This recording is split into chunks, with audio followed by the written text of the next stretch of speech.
with the topic being OCD in women.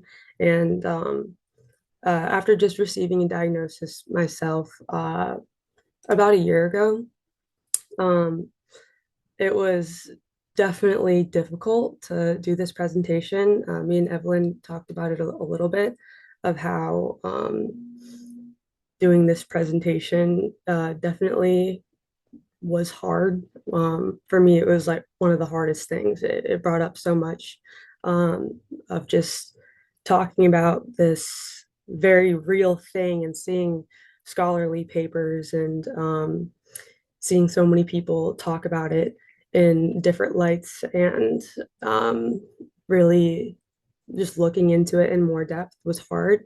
So I thank you guys in advance for your patience during this presentation. It's going to be a little bit different than I think most school presentations where I've got a lot of notes written down that I might be referencing, and there might be some things not on the slides. I might be referencing some um, personal anecdotes. And I told Evelyn just to chime in really at any time, just because it's a hard thing to talk about, but it's so important.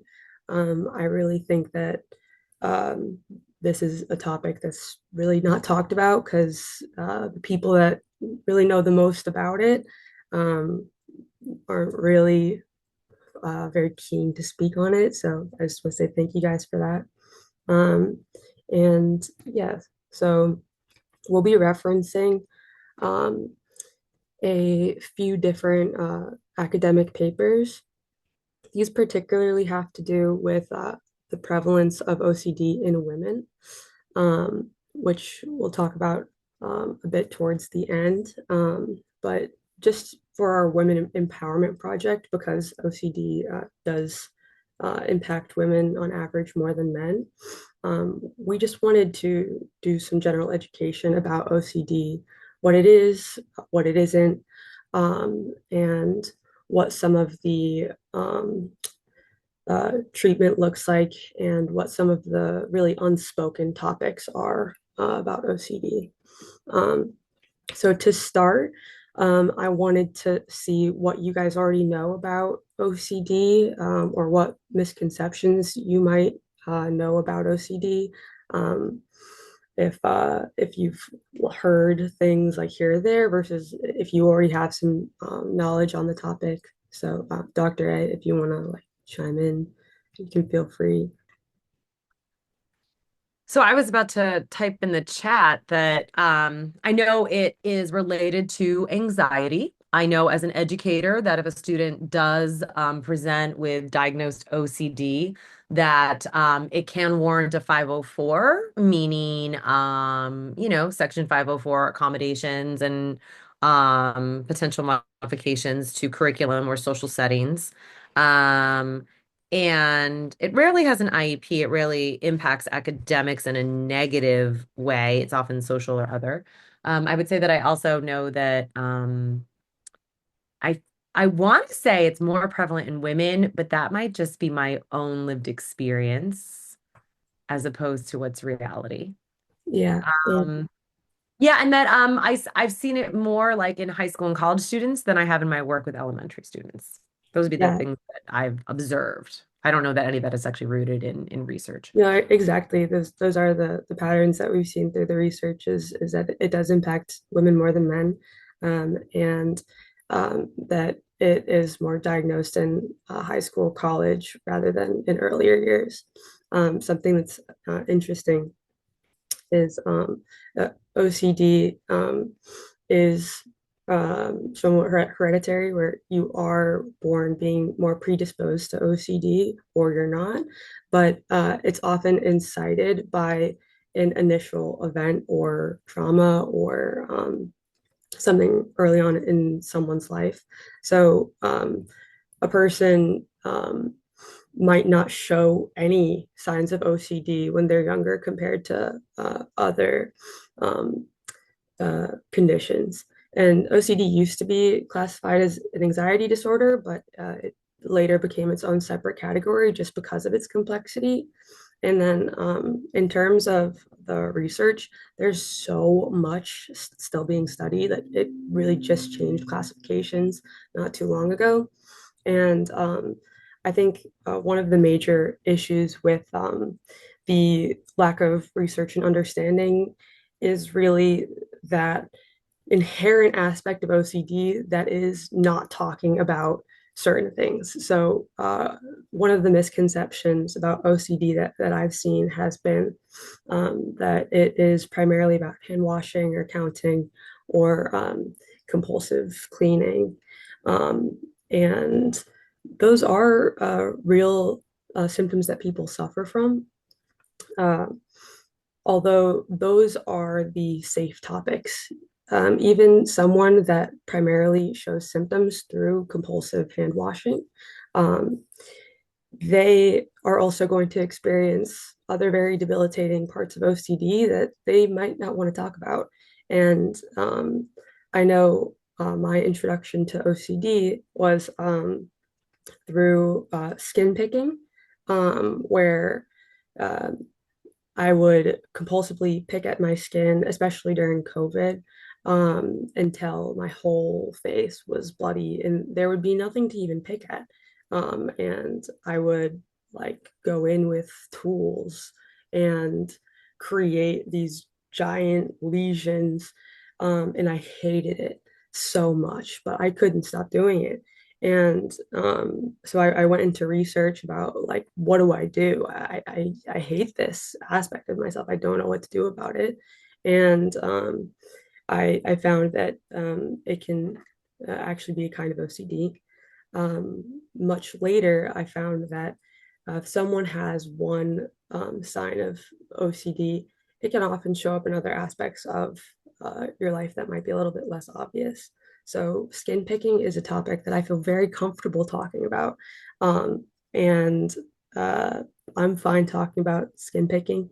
There are other topics related to OCD that are extremely uncomfortable. And those are the topics that tend to be um, not only overlooked from a societal perspective, but even from a researcher's perspective. Because if you're interviewing, speaking to people that suffer from OCD, they're not necessarily going to tell you what their worst obsessions are, especially when those obsessions and compulsions have to do with such guilt and shame around not speaking about this topic, to the point where you can't even necessarily control speaking about it if you want to.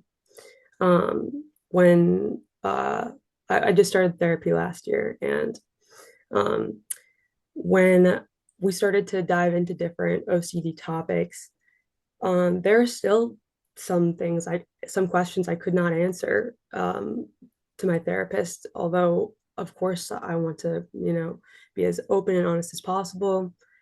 There are just some things that the whatever it is that controls people with OCD, you're just like, this is not a topic you can talk about. To the point where I even developed um, tics as a result of like the cognitive dissonance that was happening with wanting to speak about these things, but then having this extreme resistance. Um, and we're going to be addressing a lot of different aspects of OCD today. So if at any point you have any questions or there's something that you want me to talk about more, I can absolutely do so.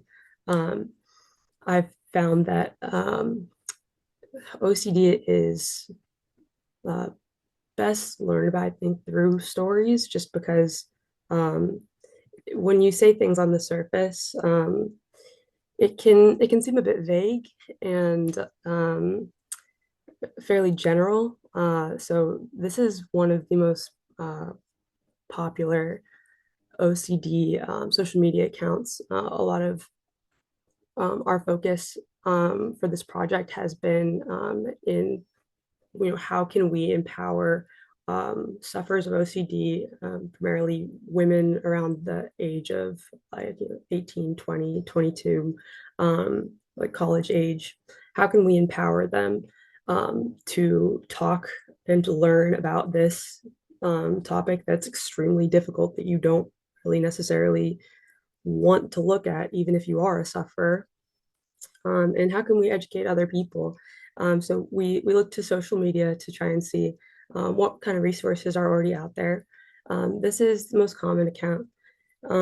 We were a bit disappointed to see that they post about like once or twice a week. And it does really seem like this is someone's job to just make two posts a week about OCD, point blank period. So a lot of these posts are very quite general. It's they say things like, oh, um, you know, ruminating thoughts can be when you're thinking about something over and over again. Did I do the dishes? Did I turn off the stove? These are things we hear kind of often, but they don't quite pinpoint what's the difference between like someone that um, uh, might think about, oh, did I say the right thing or did I say the wrong thing versus someone that suffers from ruminating thoughts, OCD. Um, so we found this account called the OCD Project that has a mission quite similar to ours, which is to break the stigma around a lot of topics that just aren't talked about. Um, and this account, it was a very hard read for me, where compared to the other account, which seemed very general, where it didn't really say much information that was specific to anything that I was feeling necessarily. It seemed very vague, like it could be applied to really anybody. This account really just everything that they said um, was so specific yet so applicable to exactly how I feel or exactly something that I've researched or exactly the words that would come from my therapist about treatment and um, how to deal with some of these obsessions or compulsions. And this is at the top here is a link to a TED talk that I quite like about a college girl who suffers from OCD. And I've watched a lot of TED Talks, podcasts, or some of the more popular YouTube videos about OCD. And this one is just so open and honest and broad and really inspired. A lot of this presentation is that I remember watching that video and feeling understood, where there's a lot of people with OCD that are suffering that just even if they talk about it, they're not going to come off as if they're suffering because once you're out of an OCD kind of like state of mind or panic episode, really bad thought spiral, you just want to be out and you don't necessarily want to um, share anything that might bring you back into that terrible kind of brain on fire thought spiral sensation. So these are two really great resources that we found. Um, and I would encourage anyone to take a look at some of the posts from the OCD project as well as that TED talk that was linked there. And I'll be referencing some of the actual posts from the OCD project. Um, and all of these are backed by like scholarly academic research papers or by statements from DSM-5. Um, but they have very um, cute, kind of aesthetically pleasing appearances. So we chose to kind of push some of their posts to talk about some of these topics, just because they do a really great job. Um, so what OCD is versus what it isn't is it is a mental illness. it's not a personality quirk, as some people will often say, like, oh, I'm so OCD because I like to keep these organized, or I have to do this on Mondays, or XYZ. There was a trend for a while of I think it was close CD, where it was Khloe Kardashian like organizing things, and it's called close CD. And I think often because we talk about some of the easier topics in OCD so often, of like the hand washing, or even though hand washing can be very debilitating still, or skin picking or something like that, um, it ends up coming off as not as debilitating as it really is for many of the sufferers. And so it's not enjoyable. It is dystonic, where the obsessions are intrusive. Sufferers do not want the compulsions. I think a common misconception is that sufferers don't know that what they're doing is irrational, when in reality they do. They do know that it's irrational, that it doesn't make it any easier. And it can lead to a lot of OCD sufferers coming in saying, I think I might be crazy. Or I feel like I don't have control over my body. I'm scared what I might do because I don't have control of my body in this aspect. I'm scared I might not have control in other aspects. What if I killed someone? What if I am asked to hold my niece or nephew and I drop them? And for some people, they might have this thought, like once or twice, or let it bother them for like a minute or two. Uh, Suffer where it becomes suffer of like an obsession is where this is something that results in you potentially not wanting to ever have kids, not wanting to have pets, not wanting to drive, not wanting to put yourself in situations that involve people, wanting to be in any situation that you can control as much as possible, to the point where you are missing out on life. Um, and OCD is very stigmatized. And yeah, we already really touched on this, but it's not really necessarily clean or tidy, or just being a perfectionist. And we'll be delving into some more about that, where um, for some of the common themes is cleaning, contamination, symmetry, harm, shame, guilt, taboo. Um, and yeah, people do not have one type of OCD. Um, these are the subtypes. They are not their own diagnosis, because sufferers of OCD, um, they can experience one, or more often, many of these different subtypes, and it can change over time. I did not always have skin picking. I did not always have OCD with tics. Um, but I developed OCD with tics upon dealing with more of the internal obsessions. Um, More recently, in research, this has been referred to as pure OCD, or pure OCD. Um, and that's just for most people. Although the compulsions are most easy to wrap your head around and easier to talk about, for most people, the O in OCD comes first. So the obsessions are the root. If someone has compulsive hand washing, it's not just compulsive hand washing. Part of addressing the compulsion is, really diving into, when did you start doing this? Like, are you afraid of like getting sick? Are you afraid of getting other people sick? Um, and part of the treatment for that is addressing those fears that are somewhat irrational, root on of being okay. Hey, if you do get sick, and if you get other people sick, that's okay. And facing the root, um, of where those compulsions come in.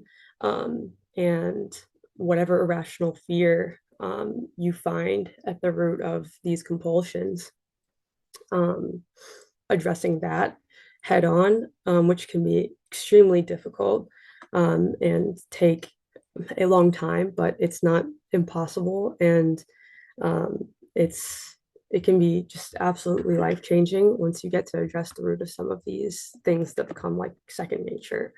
Um, so these are just a few of the subtypes that um, I wanted to discuss, which was yeah, harm OCD. I touched on a little bit of um, being scared that you would hurt another individual.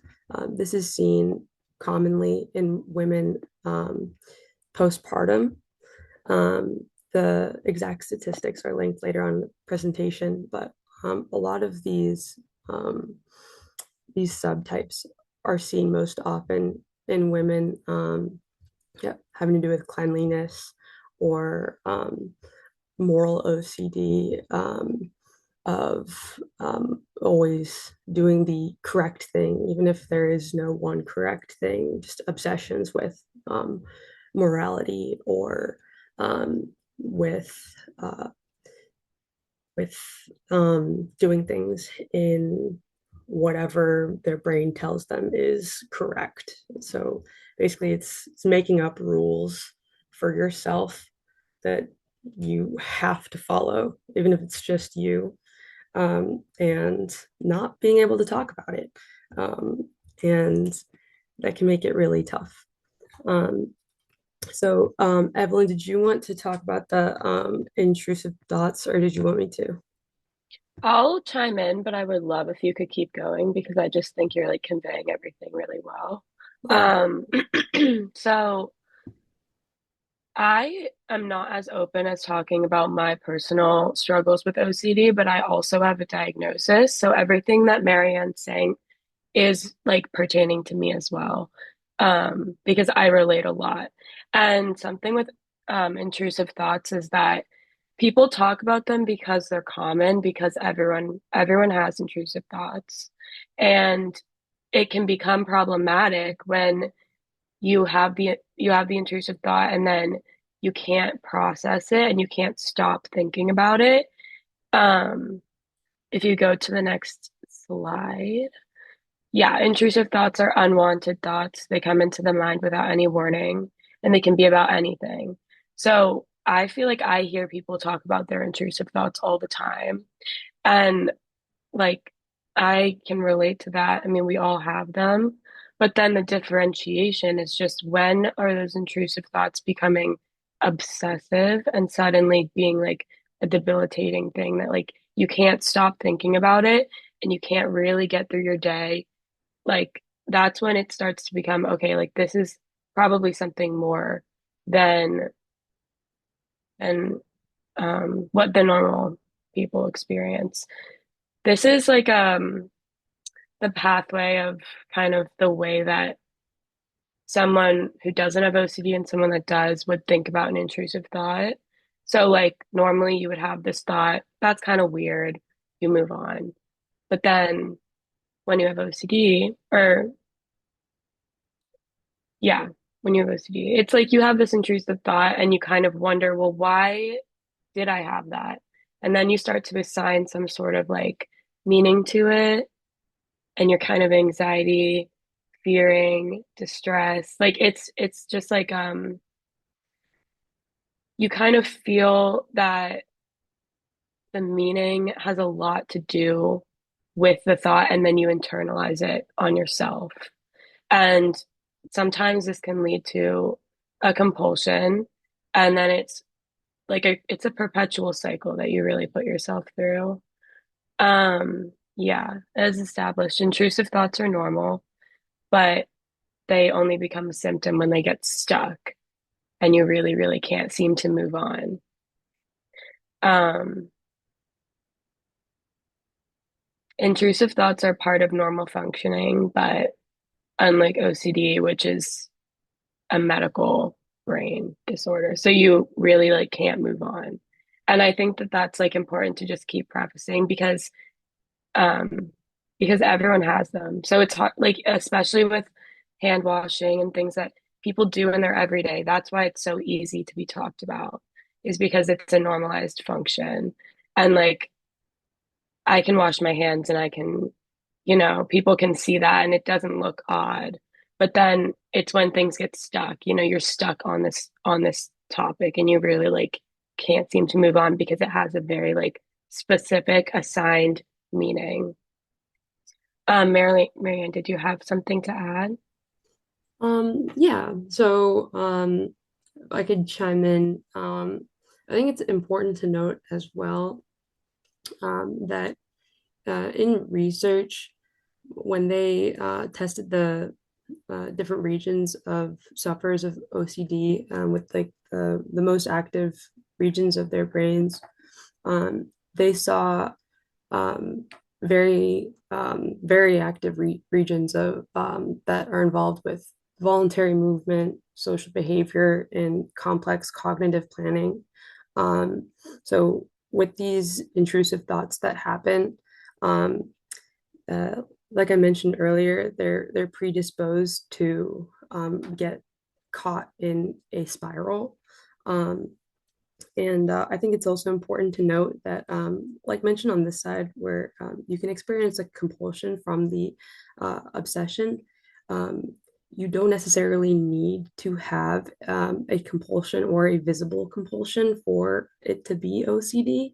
A lot of people experience internal compulsions of, let's say, this is something I used to not be able to talk about, but I've become more comfortable over time, which is if I had an intrusive thought um, uh, that was something that I felt was like gross, something that I don't believe in at all, typically with a very vulgar, disgusting sexual theme. I would have to repeat to myself in my head, ew, ew, ew, ew, ew, ew, ew, ew, until it went away. And that would often be like, like 10, 20 seconds straight of yelling back in my head.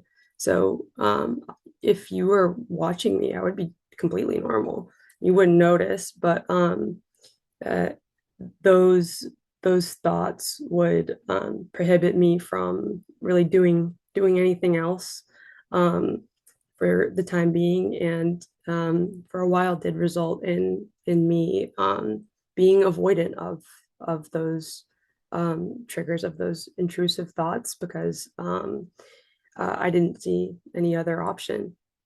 Um, so I know, yeah, Evelyn mentioned not being as open with the personal stuff, and I completely understand that because it's a really tough topic to talk about, but I really think that the personal anecdotes make such a difference for really understanding what OCD looks like and the severity of why it can be so debilitating. Where I was inspired by the TED talk that I liked at the beginning of this presentation, where she talks about how much her relationship with her family has improved since her diagnosis and treatment. And I really do understand that because there were a lot of intrusive thoughts that I would have that I wouldn't be able to link. And the feelings would be so strong where your brain thinks, well, there must be a good reason for this. I wouldn't just be thinking this for nothing. I must be thinking this because, like, at the root, um, I am a pedophile, or I am a sexual deviant, or I'm a crazy person. Um, and um, in turn, you end up uh, attaching those mentalities to other people as well. Um, where indirectly, if I would have an intrusive dream about someone doing something, I would think, well, I wouldn't be feeling this strongly if it weren't for a reason. I wouldn't be like in sheer panic right now or have shortness of breath when I see XYZ person if it wasn't for a reason. Um, they they must think this too. And getting caught in these thought spirals of I've having an intrusive thought, and what if they also have an intrusive thought? And what if they're thinking right now what I'm thinking? And I know that they're thinking this. And it's just complete chaos of trying to logic the most illogical um, thoughts. So, yes, in comparison to, like Evelyn was saying, the intrusive thought, that was odd, move on with my day. um, just really wanting to stress what these thought spirals look like and why they've been so misunderstood. I think it's just because it's really hard to articulate what it feels like to just have a million different things like linking together and contradictory, um, all at the same time, coming in from every direction, to where it just feels like fire, is what a lot of people have described. So I can move on because it's 10:20. But so for the prevalence of OCD in women, um, yeah, so the studies that were linked at the beginning of the presentation mentioned that just within their sample, women were 1.6 times more likely to experience OCD compared to men. And their fears revolved a lot more around contamination and causing harm to their children. Um, and in part of our studies for the psychology of women, we wanted to pose a few questions to be researched, which are here actually, which how much of this has to do with the societal expectations that are placed on women to be homekeepers and to be the primary caretakers for children. Men typically experienced OCD that had more to do with counting or with um, uh, like sexual thoughts or thoughts that were intrusive and had more to do with um, like sexuality or with like intelligence, and fears of like not being seen as a like perfectly intelligent or more like masculine person. Um, but for women, since it does impact them proportionately more, and because the compulsions that we tend to see have been so normalized within society, of women being always very neat and orderly, tidy, and women being very good caretakers and being overly worried and protective. How does this impact the amount of diagnoses that women experience? And something we mentioned earlier was postpartum harm OCD, where the prevalence was for prenatal about 8%, and for postpartum 17%.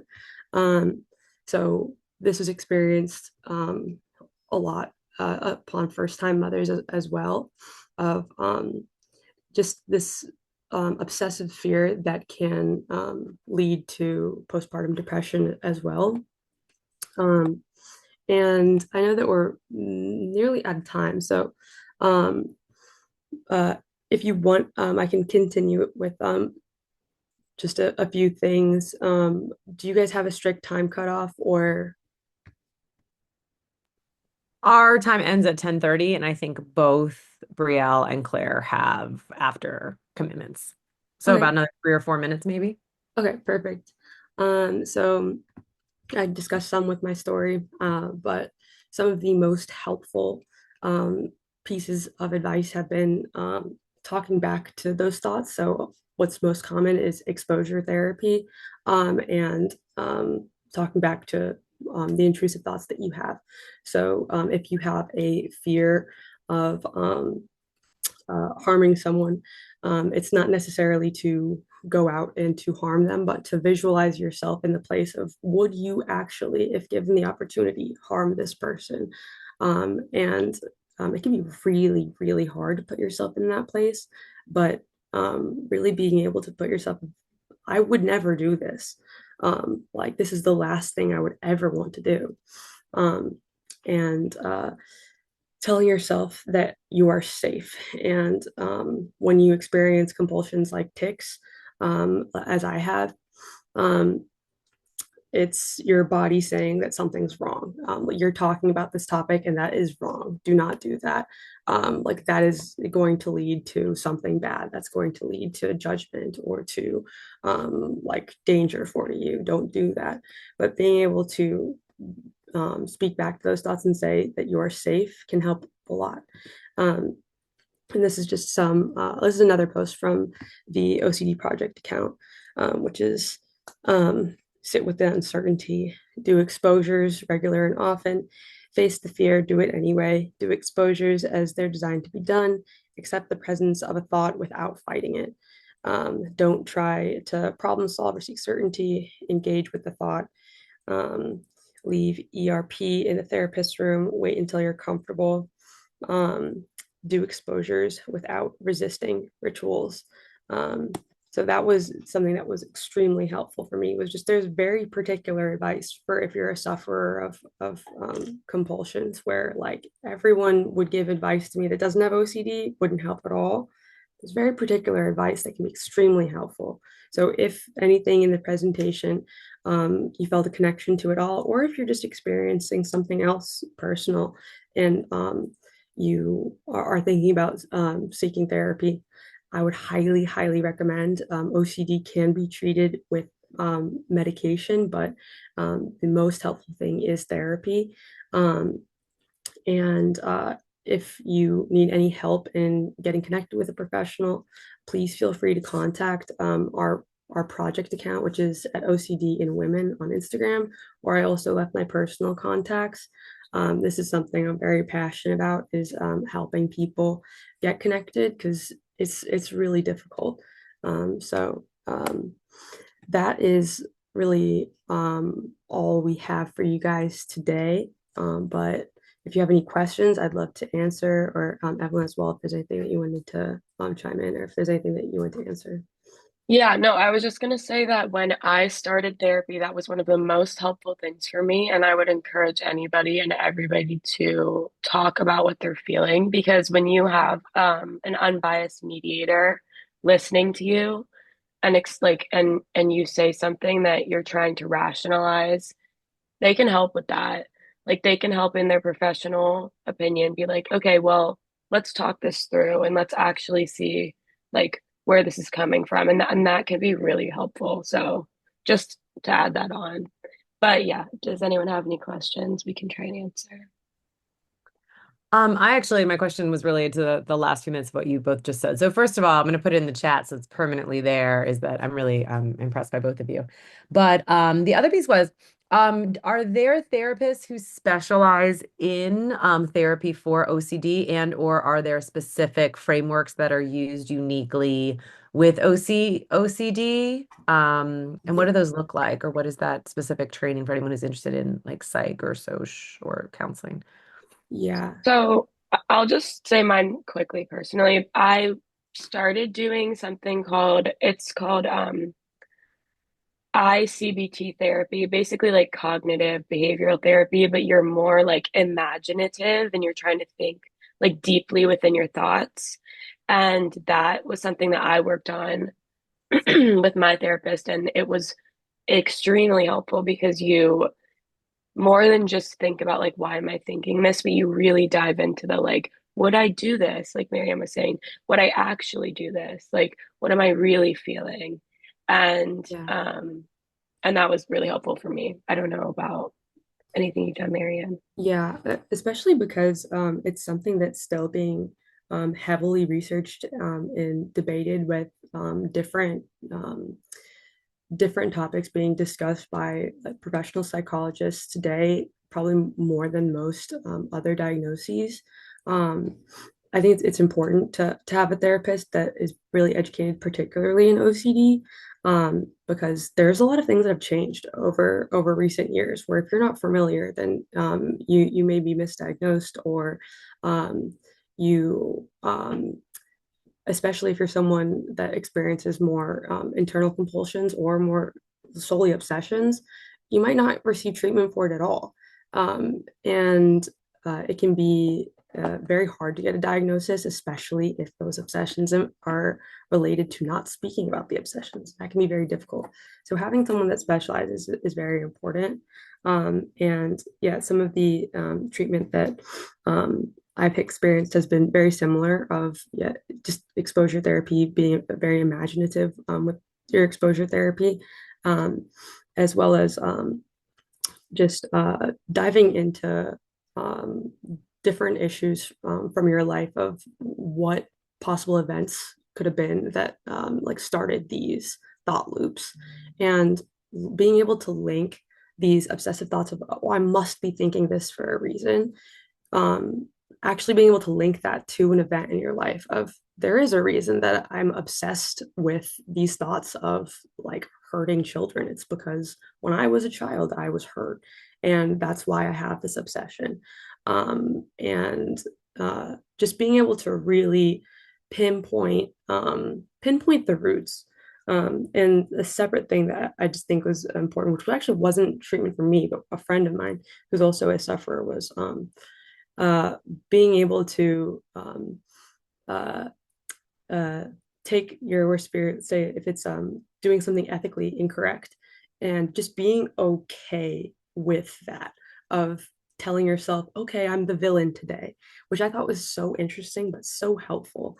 Of like, if I'm, paralyzed, I can't go to class, I can't do anything that day because I'm scared of an event later where I might say the wrong thing or do the wrong thing, of telling myself it's okay to be the villain today. It's okay if I do this and I stand up for myself and I'm the villain. And going to that extreme, and it's kind of what you need to do in your head. If there's a 1% chance that you do something that's like ethically inexcusable, telling yourself it's okay, and like I'm okay with that. And like if I fail this test and I end up failing out of school and being homeless, that's okay. I still will be me, and I will still be alive, and I'll still have like I'll be alive, and that's okay. And being able to really just go worst case scenario, snowball effect, and being okay with that. Those have been two things that have been really helpful for me.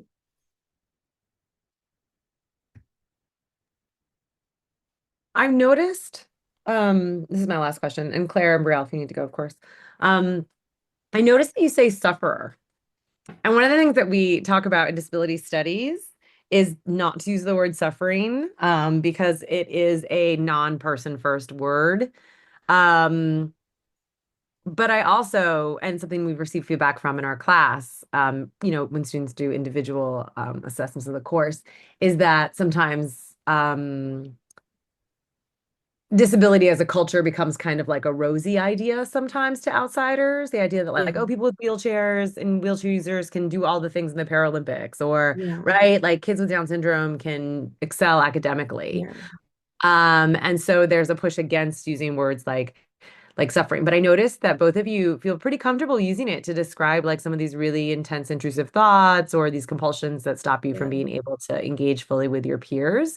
And so I just like briefly for both of you maybe talk about like how some of the words that you use to describe yourself or that you've heard people use or that are in the media or social or clinical, like how you feel about that. Like, and it can be a personal or it can just be like the community. I feel But I like would love to know yeah. like how those words are used for you.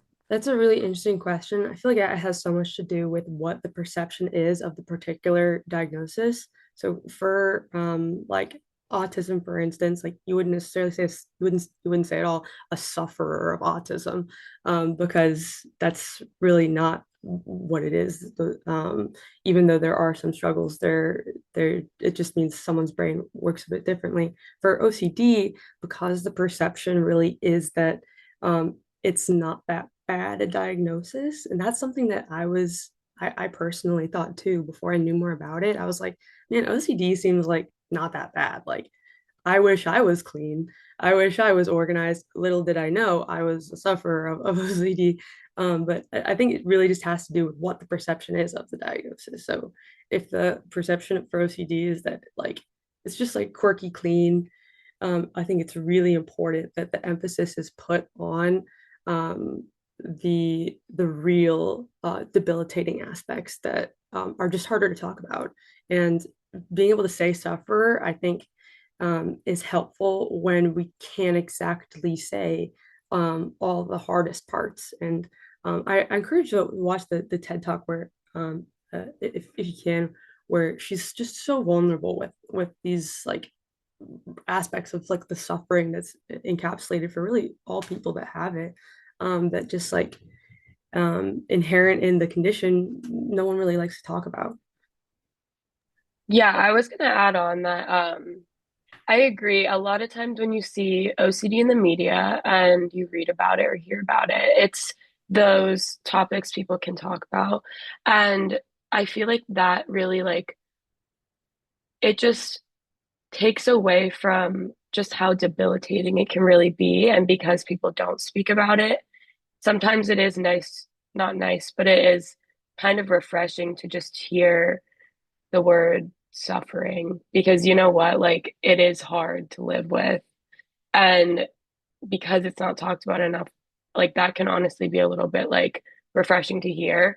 But I do really value like the OCD doesn't define you, and using person first language is very, very like necessary in most situations. But I think like when I was trying to present this and like our main idea was just to try and like help a lot of people who are our age figure out if maybe this is something that like they have been struggling with as well.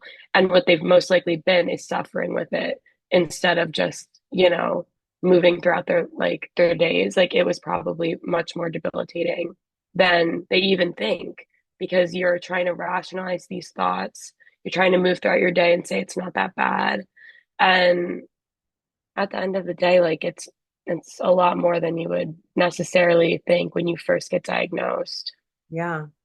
No, I appreciate it from both of you, that perspective. And that makes me rethink some of the language I use in my 205 and 220 classes. So that's a good, I appreciate that. That's a yeah, thank you both.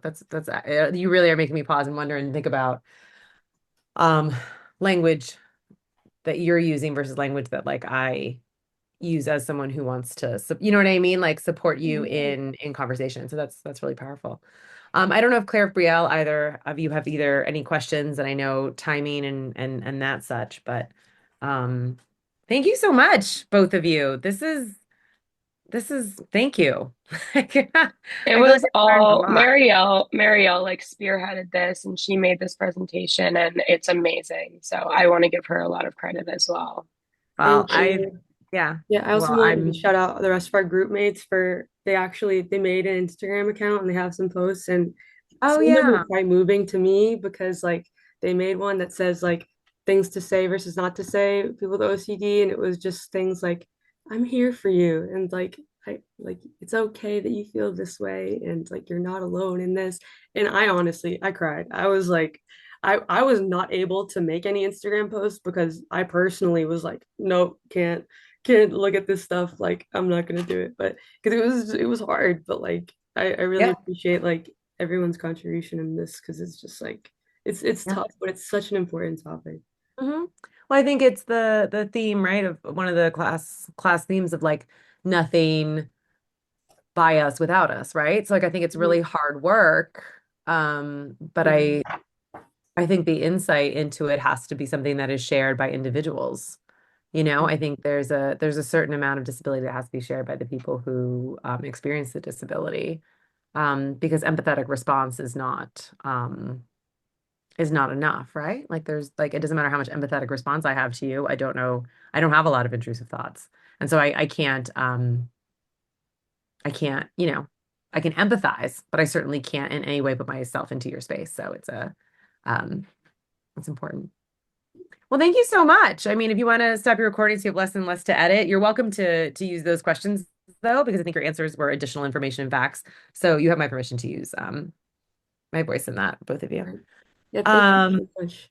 yeah. So I'm not sure what your next steps are, but if you want, again, like sharing that with your professor or with your classmates as well as in our class. Yeah, or if you need to share anything with your professor if there's any paperwork, just let me know. Like I don't know what the requirements were for that experience, but Marianne Thank you knows. for allowing us to present your No, that was keynote.